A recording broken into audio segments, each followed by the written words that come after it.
Dredge is an adventure fishing game filled with Lovecraftian horror. But is it a game worth dredging up from the depths, or better off left at the bottom of the sea? Let's find out. In Dredge, you play a fisherman who has had an accident and is now fishing for the town he washed up in.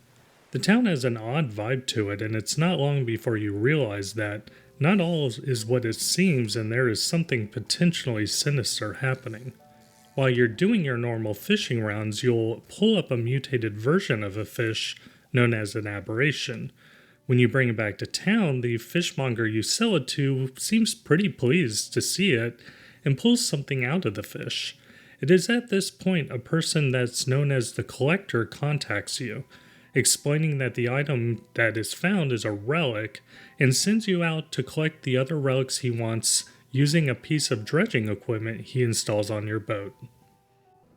As you work your way through Dredge, you fish to make money, dredge up parts from the ocean floor which can be used to perform upgrades on your ship, and work your way through a tech tree to provide better fishing tools, engines, and lights to help navigate around the world.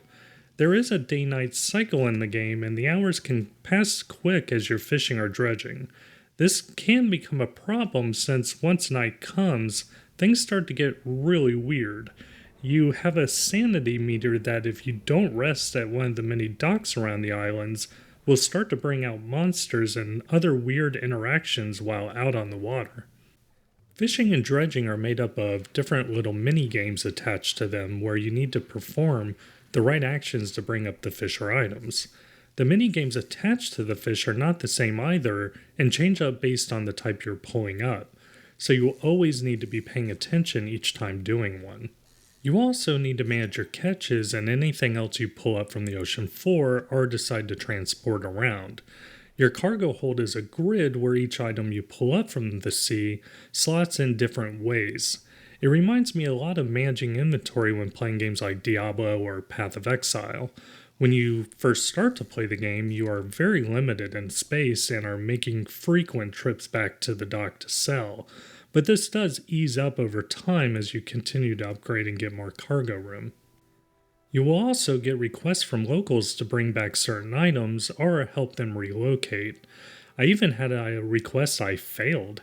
Without getting into specifics on it, I was requested to get some fish, but thinking I could just do it on my own time, once I actually found said fish and returned, I could not actually finish the request.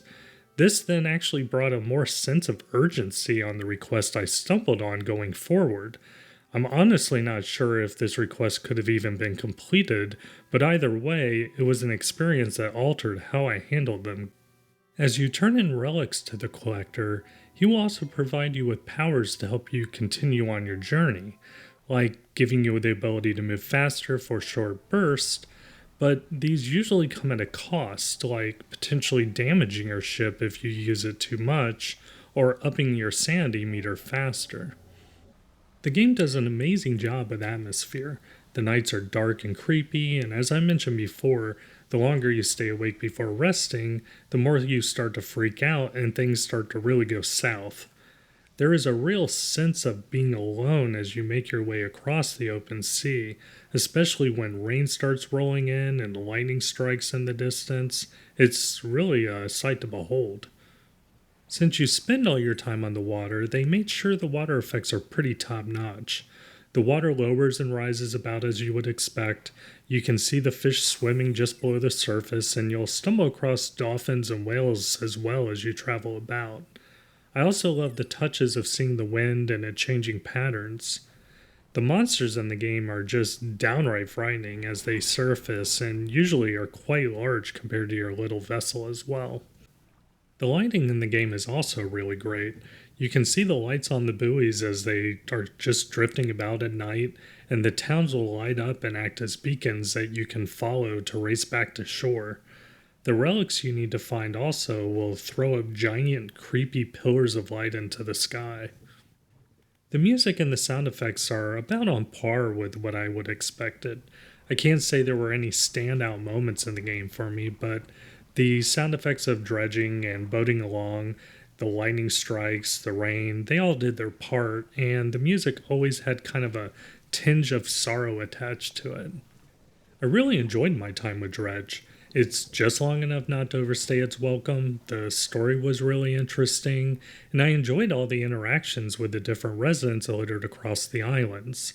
There's a ton of little mysteries also you come across I did not even mention in this review, which makes the game world really worth exploring.